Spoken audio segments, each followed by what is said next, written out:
দৰ্শকৰ জ্ঞাততে এইখিনিতে জনাওঁ যে কেন্দ্ৰীয় গৃহমন্ত্ৰী অমিত শ্বাহে অহা 8 তাৰিখৰ পৰা নিৰ্বাচনী প্ৰচাৰৰ বাবে অসমলৈ অহা কথা আছিল যদিও তেওঁৰ কাৰ্যসূচী বাতিল কৰা হৈছে।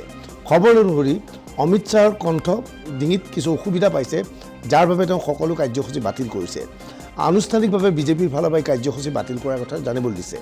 আজি লখিমপুৰত বিজেপি প্ৰাৰ্থীৰ হৈ প্ৰধান বৰুৱাই প্ৰচাৰ চলাবলৈ উপস্থিত হৈছিল জয়ন্ত মল্ল বৰুৱা।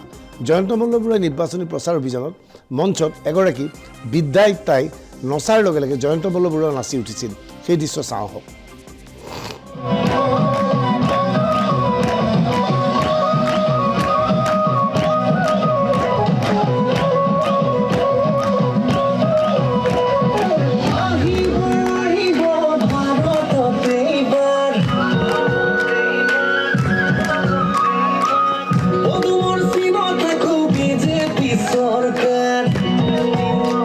মঞ্চত দেখা গৈছিল আইতাগৰাকী হেঁপাহ পলোৱাই নাচিছে, লগে লগে জয়ন্ত মল্ল বৰুৱাই নাচিছে, অন্যান্য বিজেপি কাৰ্যকৰ্তাসকলে নচা দেখা গৈছিল।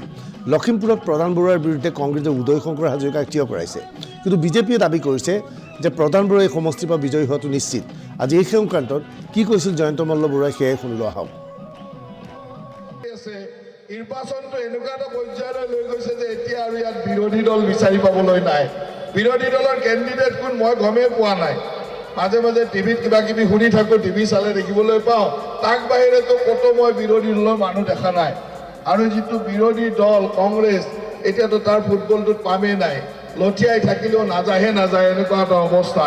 তেওঁলোকৰ যিটো সভাপতি, ই পুৰা ফুটবলটো লঠিয়াই আছে, কিন্তু ফুটবলটো নাযায়হে নাযায়, ক'তো লৰচৰে নকৰে, এনেকুৱা এটা অৱস্থা।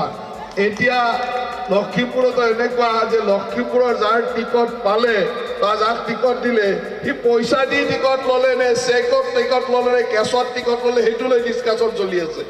তেওঁ পইচাটো গেছ এজেঞ্চিৰ পৰা দিলে নে ক'ৰবাৰ ব্লেক মানি দিলে, ক'ত পইচাটো পঠালে, চেকত দিলে নে কেছত দিলে, সেইবিলাকতে ব্যস্ত। গতিকে ইয়াত আৰু বিৰোধীৰ কথা পাতিবলগীয়া নাই, বিৰোধী নাই, বিৰোধী শূন্য। যোৱা বছৰ এই লখিমপুৰ সমষ্টিত আমি আটাইতকৈ বেছি ভোটৰ ব্যৱধানত প্ৰধান বৰুৱা বিজয়ী হৈছিল। এইবাৰ সেই ৰেকৰ্ডটো ভাঙিব লাগিব। সেই ৰেকৰ্ডটো ভাঙি আপোনালোকে 7 লাখতকৈ বেছি ভোটত প্ৰধান বৰুৱাক জিকাব বুলি মোৰ বিশ্বাস আছে।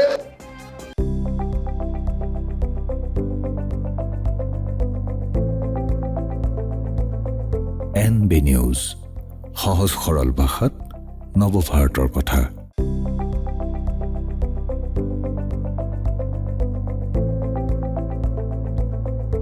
NB নিউজ, সহজ সৰল ভাষাত নৱভাৰতৰ কথা।